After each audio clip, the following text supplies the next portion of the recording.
Good evening, everyone. Welcome to the fourth episode of When the Gavel Strikes.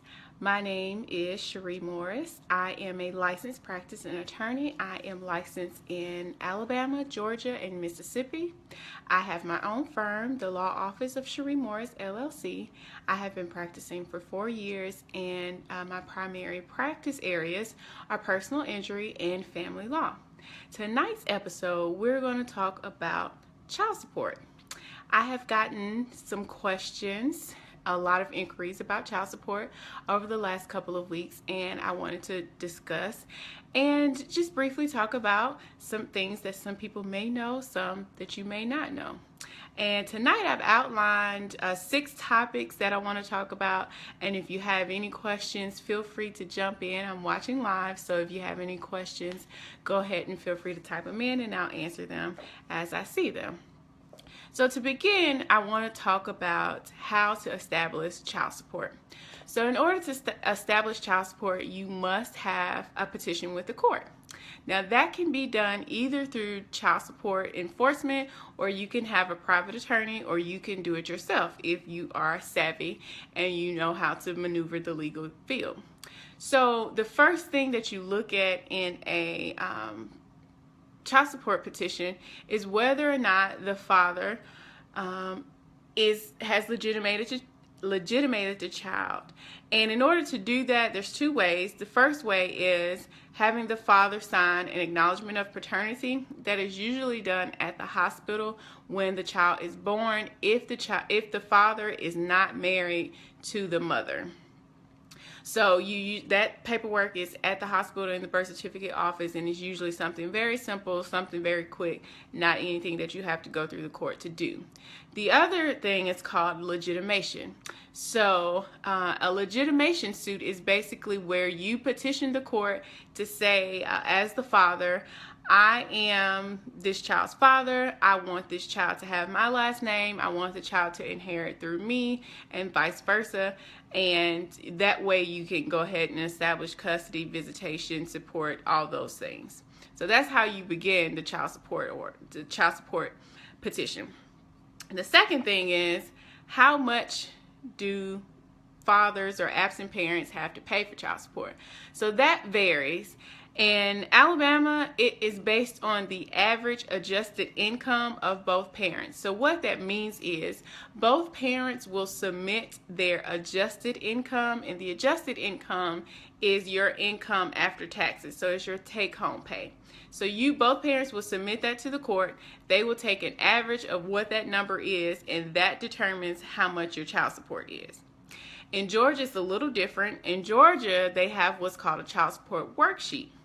And what's good about the worksheet is it tells each parent how much support they are required to pay financially. So each parent will input their income from all sources. They will input their assets. They will input their liabilities. They will also put how much they pay for the child care expenses like Medicare or Medicaid, medical insurance. They will put in child care, if you pay for daycare, private school, things like that, extracurricular activities. So all that goes into this worksheet, and all that is accounted for when you get to that final number. So after you put in all those things, that final number will tell each parent how much they are required to pay. Sometimes it's the same, sometimes it's one-sided and it's way more for one parent and way less for the other. But either way, it's a good concrete way to let each parent know how much support they are required financially.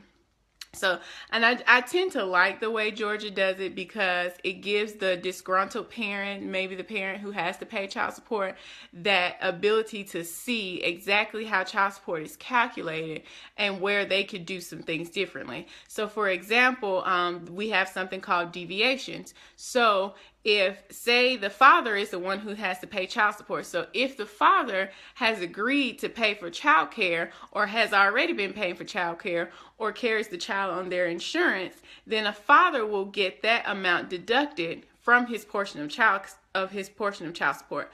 So it basically outlines all the financial means of caring for or supporting the child. So I definitely like the way Georgia does it.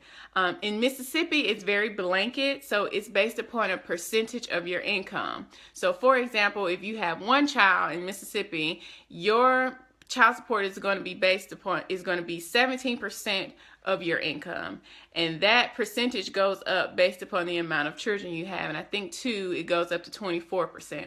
So it's going to be based upon whatever your income is. It's very blanket. And I also want to note that income can be proved by any means, not just what you see in a paycheck or a tax return. So for example, if you are a parent who says, I only make $25,000, but in a given year you spend over $100,000 on anything, on frivolous things, that information can be presented to the judge to say that the $25,000 that you are presenting as your income is inaccurate and you can provide a lot more. So for example, if you have a bank account and you have cash deposits going in, say you are a serial entrepreneur, you have cash deposits going in, tens and twenties of thousands of dollars going into this account, that information can be shown to the judge and your child support can be based upon that income if it is consistent. So don't get discouraged if you have a father who is an entrepreneur and has large sums of income but does very poor accounting and can't provide an exact amount of income. You can prove it by a number of ways. Okay, so the third topic is how long does child support go for? So in Alabama, child support is up until the age of 19. In Georgia, it is up until the age of 18. And in Mississippi, it's up until the age of 21 as long as that child is in school. Now, for Alabama and Georgia, you can put in a divorce order, custody order, or support order to provide support for a child once they have reached that age of majority, say for instance if they're going to school. For example, if we're in Georgia and two parents are getting divorced, their child is 17 years old, they know for a fact that their child is going to go to a school where the tuition is $20,000 a year. They can put in that order that, say the father is the one that's going to be required to pay child support. So they can put in that order that father is going to pay $10,000 a year for that child's tuition until that child graduates, or if they want to stop it at a certain age. They can also do that so you can continue, so that child can continue to be supported throughout college. Or you can do it another way. So say in an order, the father is required to pay $500 a month in child support. So that you can say in an order that $500 a month is going to continue until the child reaches a certain age, maybe say 22. That's usually when most people graduate from college.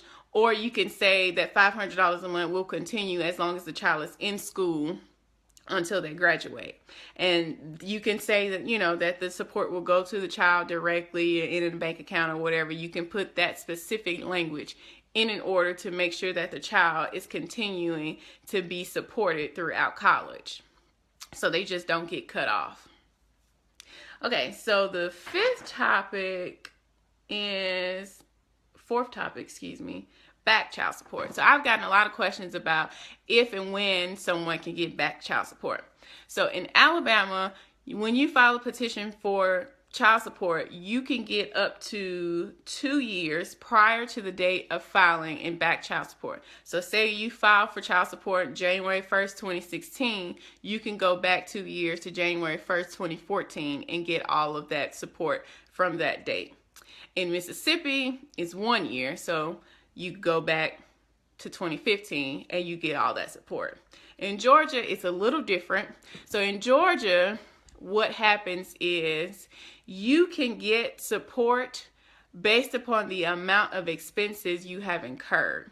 So for example, if your child is 2 years old and you just now filed for a child support petition, and you have been consistently paying daycare for that child since they were born, you can actually submit those expenses to the court and seek reimbursement for that amount.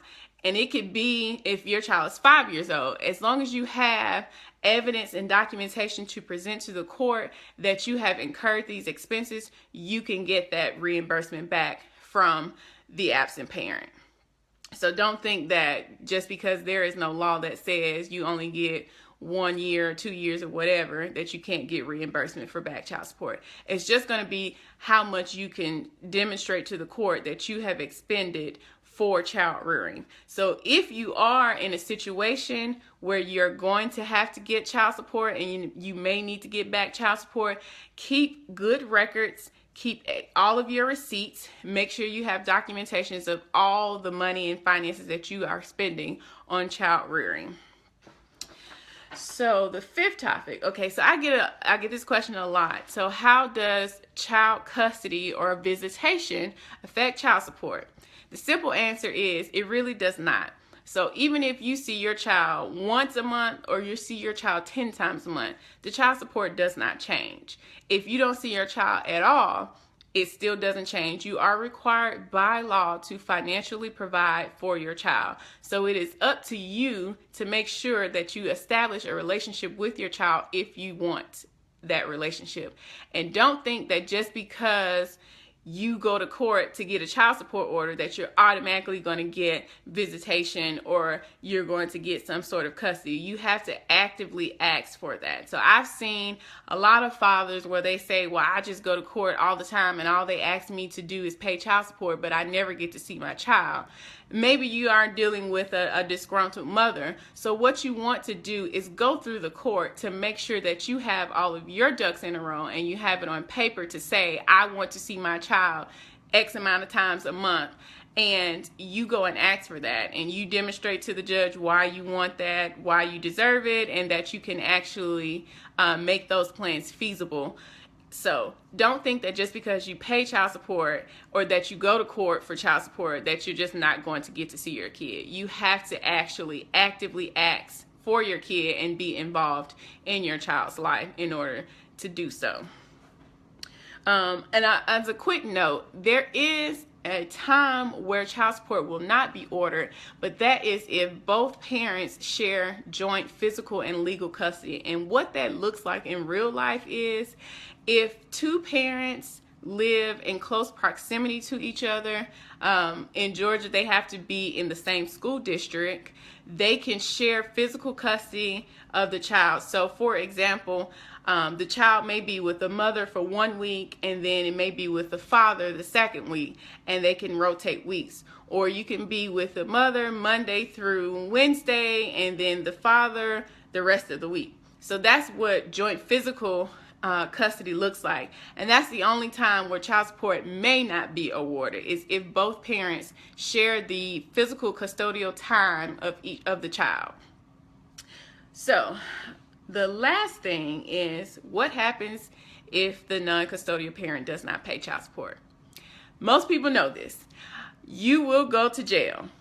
In most states, they will issue a warrant for your arrest and you will be sent to jail, and you will not be allowed to bond out until you have provided all of the arrears. And arrears means everything that you have not paid. In some states, they allow you to pay less than the arrears if you show means that you can afford to pay, or you can continue to pay the child support, but some states you have to pay all of it in order to get out. In Georgia, as an added caveat, not only will they send you to jail, but they will suspend your license. And even if you get out of jail, they will not unsuspend your license until you have paid the total amount of arrears. So the only way to work around that suspended license is you have to go back to court and ask for a reduced amount of child support in order to be able to provide, in order to be able to pay again. So if you're paying $1,000 a month in child support and that's just not feasible for you, and you're 5 and 6 months behind and you go to jail, now you're stuck with, okay, now I have $6,000 worth of child support that I have to pay, and you're in jail for 2 months. So now that extra 2 months goes to $8,000. So now you can't afford to pay any of that. So you will probably still be in jail until you get, and this is an example where you might need to hire a private attorney or get a pro bono attorney who can work this while you're in jail. So you will need to get a reduction of your child support so that it is feasible for you to pay. And most states will allow you, say if you owe $8,000 in back child support, they will allow you to tack on that $8,000 and pay it off in monthly increments in addition to your current payment. So if your current payment is $500, but you owe $8,000 in back child support, if you could make $200 additional each month, then they will say, okay, your current child support is $500 a month and you need to pay $200 a month in arrears until you have paid off that $8,000. So that's usually how you tack on arrearage. And that is all that I have for this evening. I did not get any live questions, so that means you guys either know what you're talking about or you're going to ask me later, which I do hope.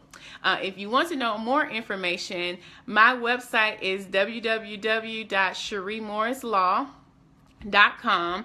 I can be reached via email at Cherie, SHARI, at CherieMorrisLaw.com. You can reach me on social media, Facebook, Instagram, and Twitter at Cherie Morris Law. And if you want to do a phone consultation, I do offer free consultations. So if you're in Mississippi, the phone number is 601-460-1779. If you're in Alabama and Georgia, it's 678-903-3838. Again, if you have any questions after I sign off, feel free to contact me. You can send me an email. You can hit me on Facebook, Instagram, or Twitter, or you can give me a call. Thank you guys for watching, and I look forward to seeing you again on the next episode of When the Gavel Strikes. Thank you so much.